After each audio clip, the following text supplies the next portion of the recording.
সাহস করে একদিন আকাশকে বলে দিলাম ভালোবাসি। নির্বিকার আকাশ আমাকে ভালো না বাসলেও দূরত্ব বাড়ায়নি, দাঁড়িয়ে রইল যেমন ছিল তেমন। অথচ আপনি আমার কাছের ছিলেন।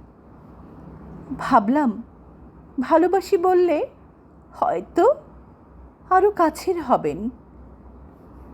সেই ভাবনায় ভালোবাসি বলতেই দূরত্বের দেয়াল দাঁড় করিয়ে দিয়ে কাছের আপনি দূরের আকাশ হয়ে গেলেন। আকাশ তো তবুও আপন দূরত্বে স্থির। আপনি আকাশ থেকে দীর্ঘশ্বাস হয়ে গেলেন। দীর্ঘশ্বাসের আকাশ।